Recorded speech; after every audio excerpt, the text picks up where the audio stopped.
और वीडियो में आपका फिर से स्वागत है और एक जबरदस्त सर्वाइवल चैलेंज में आपका स्वागत है। ठीक है, इस एपिसोड में हम कुछ महाकाव्य करने वाले हैं। मैं अपने छोटे भाई को प्रशांत महासागर के बीचों बीच एक बेहद दूर दराज द्वीप पर भेज रहा हूँ। यह द्वीप बहुत बहुत बहुत दूर है। उसे ऑस्ट्रेलिया से इस छोटे से द्वीप तक पहुँचने में पूरे 4 दिन लग गए और जैसे ही वह इस द्वीप पर कदम रखेगा वह पूरे 3 दिनों तक वहीं फंसा रहेगा। उसके पास न खाना होगा, न पानी और न ही कोई आश्रय। इस वीडियो की खास बात यह है कि मैंने 3 डिब्बे पैक किए हैं। पहले दिन के लिए एक, दूसरे दिन के लिए एक और तीसरे दिन के लिए एक। उसे बिल्कुल भी अंदाजा नहीं है कि इन डिब्बों में क्या है और उसके पास एक बैकपैक और फिल्म बनाने का सामान छोड़कर कोई उपकरण भी नहीं है। तो देखते हैं कि मैं जो 3 डिब्बे उसके लिए पैक करके लाया हूँ उनसे वह क्या कर पाता है। वह इस द्वीप पर 3 दिनों के लिए फंसा रहेगा। तीसरे दिन दोपहर के खाने के समय एक नाव उसे लेने आएगी। तो अन्या, अब आगे तुम संभालो भाई। दूसरी तरफ मिलते हैं। शुभकामनाओं अन्ना। अब समय है पहला डिब्बा खोलने का। प्रिय अन्या, पहले दिन का सर्वाइवल किट। मैंने तुम्हारे जीवित रहने में मदद के लिए 4 अनमोल औजार दिए हैं। एक माचिस की तीली, इसका समझदारी से इस्तेमाल करना। एक माचिस की तीली, वह मजाक नहीं कर रहा। एक माचिस की तीली, उस एक तीली के साथ बहुत सावधान रहना। स्विमिंग गॉगल्स, मुश्किल समय में तुम्हारे आंसू पकड़ने के लिए बिल्कुल सही। गुलाबी स्विमिंग गॉगल्स यार काम आएंगे। लेकिन सच में भाई, मुश्किल समय में मेरे आंसू पकड़ने के लिए एक छोटी सी आरी की ब्लेड। घर बनाने के लिए काफी नहीं, लेकिन तुम्हें सतर्क रखने के लिए जरूर। इसे देखो, इसलिए उसने कहा था कि चाकू मत लाना क्योंकि वो मुझे यही देगा। क्या बोनस के तौर पर मैंने एक हेड टॉर्च भी रखी है, लेकिन उसमें बैटरियां नहीं है। इससे कोई मदद नहीं मिलेगी, लेकिन सोचा अतिरिक्त वजन तुम्हारे चरित्र का निर्माण करेगा। शुभकामनाएं।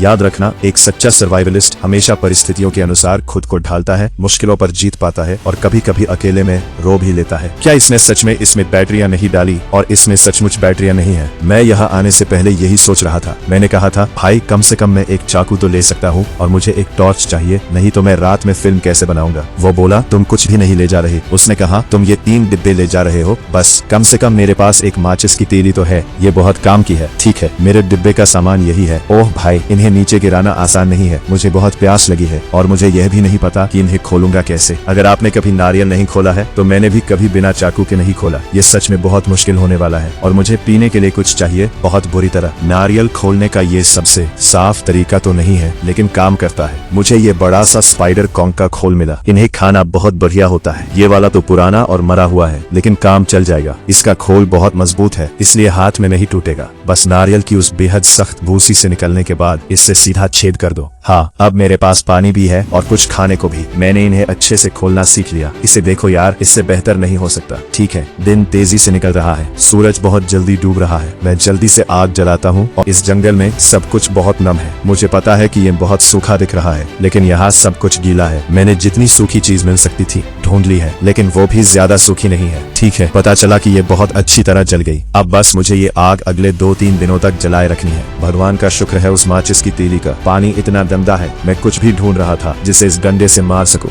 या इस डंडे से भेज सकूं। मैं अभी पानी में उतरने की कोशिश भी नहीं करूंगा क्योंकि पानी इतना गंदा है कि यहाँ खड़े होकर अपना पैर भी नहीं दिखता। तो मैं कुछ और नारियल खोलूंगा और रात के लिए नारियल का गूदा थाऊंगा। आज रात बस यही होगा, ना होगा किसी भी तरह खाना जुटाना। मुझे बहुत बहुत बहुत ज्यादा भूख लगेगी। ये है मच्छर रोधी अड्डा। देखो इसे, छोटा सा ठिकाना। अभी कुछ ही सेकंड में सूरज डूब जाएगा। मैं यही बैठकर इस सूर्यास्त का आनंद लूंगा और एक और नारियल तोड़ूंगा। मेरा अंदाजा है कि 10 से 15 मिनट में पूरी तरह अंधेरा हो जाएगा। लगता है सुबह मिलते हैं।